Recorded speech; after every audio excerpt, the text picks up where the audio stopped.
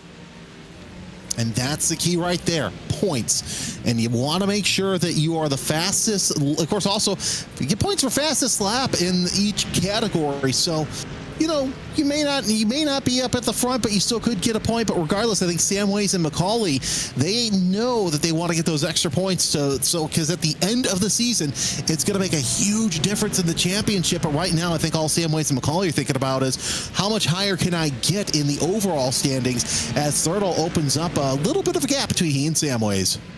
Yeah, and so trying to open that gap, trying to hold that place. The moment that Arthur Thurtle can break away by a sizable chunk, it becomes exponentially harder for Phil Samways to hold himself against Dan McCauley here. This is a very critical moment right now for Dan, and if Dan wants to be Danger Dan, he'll go for this move. If he wants to be sensible about it, he'll follow Phil Samways all the way home. And it's going to be interesting to see if an AM driver can finish ahead of the Pro-Am winner. So we'll see what happens, but Macaulay's really been looking really racy. I did see somewhere that someone suggested that Macaulay should make a bump up to Pro-Am. Wouldn't be surprised to see that happen next season, but for now, Macaulay going for that AM championship and looking stout doing it. Yeah, looking stout devised, the very man at this moment who should be holding that AM category in a firm iron grip at this moment in time. Phil Samways looking over to Primera corner with 3 minutes on the clock, and Michael Gray losing out then 10th place. Ben Altria with some great pace late moves himself up in the top 10.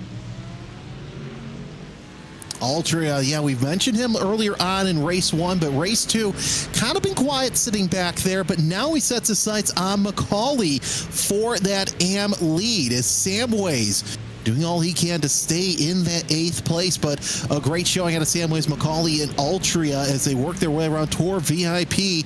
And Thurtle, he's no longer part of this battle. He's left those Pro-Am and AM leaders in the dust. So that's going to be interesting to see how much Thurtle can catch up. He's 5 seconds abreast of Watson, but here's a great battle between Altria and Gray. So another battle between Pro-Am and AM, this time with Altria still sitting in that 10th spot, and he wants to stay there.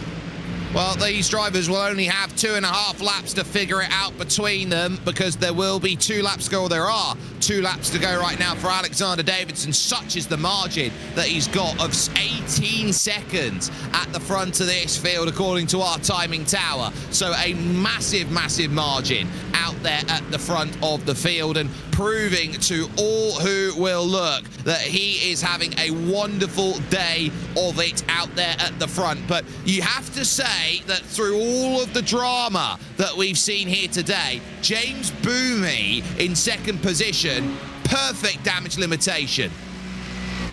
drive of the race, dare I say. Oh, look at this. Samways playing defense off of McCauley, going into Primera as Samways with the defensive. Gonna make McCauley do it the hard way. You rarely see that move in the Primera work. And indeed it did, as the Mustang goes around with muscles through the Mercedes.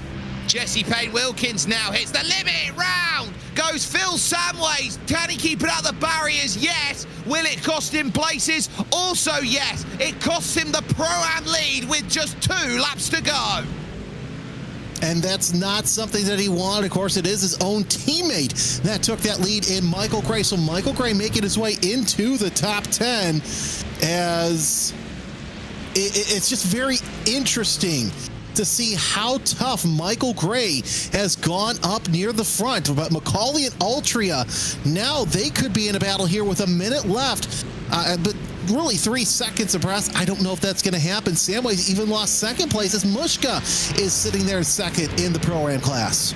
Yeah, and Eric Muska will certainly be looking at these points going, thank you very much, I'll have those. A fantastic scrap right now through the middle. Grabowski, Osborne, Guthrie, Vettel, Newman, Simnor, Samways, all there together, 7 in a line, and any small mistake will be punished heading on to the final laps of the race. We look just a bit further forward at Michael Gray, who's got the gap over Eric Muska, who's our focus on screen right now. So that's 11th and 12th for the Pro-Am category victory, which will be behind the Am category drivers at the moment. And who would have said that at the start of racing? Great drive up the hill, big defensive track taken then by Joe Newman here, defending against Dickie Simnor and the likes of Tommy Vettel and co. William Guthrie joins on the back of this into Primera. A bit of side-by-side there as Grabowski works around the outside of Jack Osborne to try and make it happen. Big throws at the inside. Guthrie looked for an angle, not there. Vettel gets in the back of Simnor,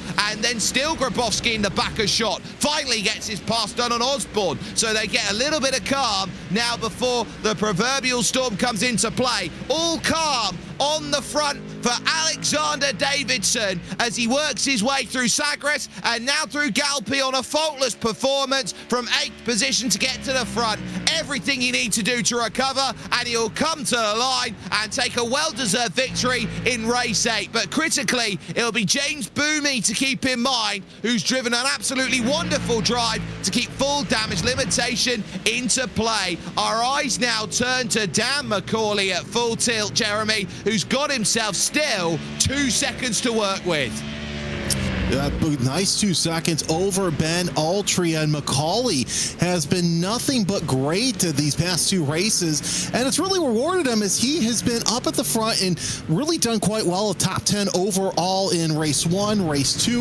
Looks like that he is set for that as we have 1 car off. It looks like it is the 37 of Vidal who has an issue there going into Samsung, but McCauley, gotta say, he's done nothing but to be up at the front in the Pro-Am. He comes across the line. He is your Am winner as the Series 1 Racing Mustang finishes at 8th place overall. Ben Altria sitting in 9th place. And there is your Pro-Am winner, Michael Gray. Yeah, a sensational drive from 30th on the grid to take the Pro-Am, a gain of 20. Your biggest gainer, though, is Joe Newman from 44th to 13th in that race. That will be a chunk of points he will love as we watch the likes there of Brian Loynes coming to the line, trying to chase down Paddy Falconer, is just going to be short. And then a day at the Lonely Hearts Club for Michael Ev Docker, P27 in all of that. And I look down and say, what a tough day at the office it has been for so many drivers tonight. It's a case of take a night off and try and do what you can. But we'll take a look at results. Alexander Davidson getting it done by 16.8 over James Boomey over the line. Anders Meyer will take a well-deserved 3rd position for Racing Lab Esports, as Adam Tompkins from pole would finish 4th, leading a slew of altitude cars, Matthias Pihinen, Adam Watson, Byrne and Arthur Thurtle. You then got Daniel McCauley in 8th place. Ben Altria would manage 9th, just behind your AM category winner in Daniel McCauley. Then your Pro-Am category winner finishing there in 10th was Michael Gray. Eric Mutzke would be just behind him with Phil Samways and Joe Newman. Dennis Grabowski, having to serve a drive-through penalty, would end up in that 14th place with William Guthrie and Tommy Vedel for 15th and 16th. Aidan Carter would take a quiet 17th ahead of Richard Simnor. There, Dickey getting 18th. Ross McFarlane, story of what happens when you speed on pit lane, down in 19th there with Elliot Roberts, rounding out the top 20 for Was Cooking Racing Adventures. Jack Osborne and Josh Boot, we saw what happened to Jack late on, as Andy Archer would also take a penalty down in 23rd. Patrick Falconer and Brian Loynes would make up your top 25, with Michael Evdocker also with penalty down in 26th. Would pass Ben Bennyworth on the last lap though for that, so 27th for Ben, as Håkon Idle Lindmo would have a quiet day for the Nomad team in 28th, ahead of Benjamin Gregory and Drew Fletcher. Overall, just 30 cars on the leading lap, as Adam Hedgecock and Oriel Duran would be the first of those a lap down, with Jesse Payne Wilkins and Joe Coffin. Paul Smith finding a very difficult day at Sagres Corner in 35th, as Nathan Healy would be 36th, ahead of Tom Griffith and John Roberts. David Mendonca would be 3 laps down, Colin Sansom 4, and then retirees would start to hit Louis Hesketh, the likes of Howard Hassan, Lee Berridge and Jacques Eva running into troubles then with connection issues, which is why the South African retired from the race in the very early stages. But a dramatic day, to say the least, Jeremy. You look around at a day like that, and you just have to think that survival was the first port of call, and it's not getting any easier next week. It's really not, because now you have one of the classic tracks with, as we mentioned in the halftime, you have Road America coming up, and that is going to be a very technical track, especially for the endurance format. We're going to take a chance to chat with some of our drivers. Anders Myra is sat by and waiting to chat with us from Racing Lab Esports. Anders, I think in that race 8, that might be some of the hardest fought racing that you had to try and survive through. Just talk us through your perspective, catching the back of 2 very charged teams and finding a way past almost all of them. Yeah, in the end, I think it was a bit down to luck with them having a bit of contact and stuff, because I was struggling so much with the car. Obviously, it's an evolution of the previous car, and it feels so different to drive. So, and yeah, the preparations I wanted to have before the race haven't really been there. So it was so difficult. Race 1 I actually did on the baseline setup, so that explains how prepared I am. And in race 2 I tested another setup, and it was the same outcome. The car was impossible to drive, and the tires got a bit warm. So I don't know how I managed these results, but I think it's a lot down to luck today, actually. Where does that leave you then in terms of trying to understand what this car does after a brand new build, and how you look to build on that week on week after a strong performance here today?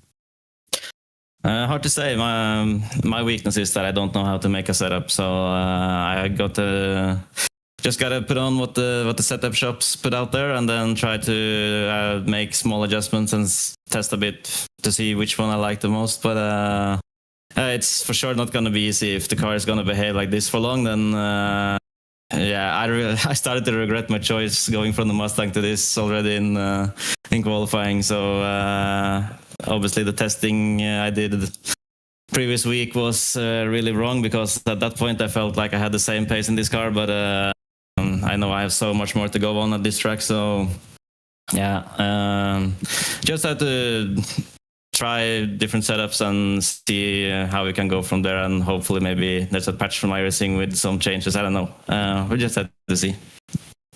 You've made a little bit of a later start to this championship in Pro, so you walk into today 13th in the Pro standings. You definitely get a chance to jump up on that. How do you feel about Road America being the next port of call? It's a circuit that pretty much everybody who is anybody loves to drive because of the ease that sometimes that place can give. Do you feel like that gives you a little bit of help or hindrance going over there? It should help me. The start of the season has been really weak for me. So Road America has traditionally been a track where I've had really good results in the past, and that track that I enjoyed the BMW on, even the previous version. So hopefully it's better. I knew that the old version was also really bad at this track, so it's for sure better than the previous one. And if that continues into Road America, then maybe we can do something there. But yeah, it's like you said, it's an awesome track. So it's gonna be fun to race there, and I'm sure it's gonna produce the same amount of racing that we had today. Well, we hope it's a happy hunting ground for you. Anders Meyer there joining us and picking up a 3rd place finish overall there in round 8 of the championship. A great day for him. But Jeremy, as we get ourselves ready, it's just 7 days until Road America rolls into town, a circuit you know like the back of your hand at Elkhart Lake, Wisconsin. But critically, one of those circuits that has a very good ease to drive. It's one of the few circuits out there that doesn't have a dedicated tight hairpin. It really doesn't. And, you know, the tightest hairpin they have is the carousel, which is going to catch drivers out early on. The kink separates the men from the boys, and that's just at the back half of the lap. You still have turn 5, turn 6, the kink at turn 7. There's so many great passing zones, so much great racing that happens here. I cannot wait to see how these drivers attack the 4-mile ribbon in the Kettle Moraine Valley. And you can catch it here with us on RaceSpotTV. If you haven't done so already, do all the great YouTube things. Like, share, subscribe. If you're with us as well with the likes of Twitch, for example, give us a follow and make sure that you are in for amazing racing. But it's about the championships, and it's about early season recognition that leads on to what is some amazing racing. Daniel McCauley stood head and shoulders today above the AM category and said, I am the one to beat. When it comes to that, even better than some of the pro-ams. It was a good day for Aiden Carter. I wouldn't have said an amazing day. Drivers like Phil Samways have made some good drive into them in full tilt motorsport colours. But the day belongs to 2 drivers with a little bit of contrasting fortune. Alexander Davidson did what he could to recover, just enough to recover with racing action, but James Boomey is nigh on faultless so far this season to start, and fortunes don't look like they're about to change. But could it change? That's the question that'll be asked in 7 days' time when we head to Road America.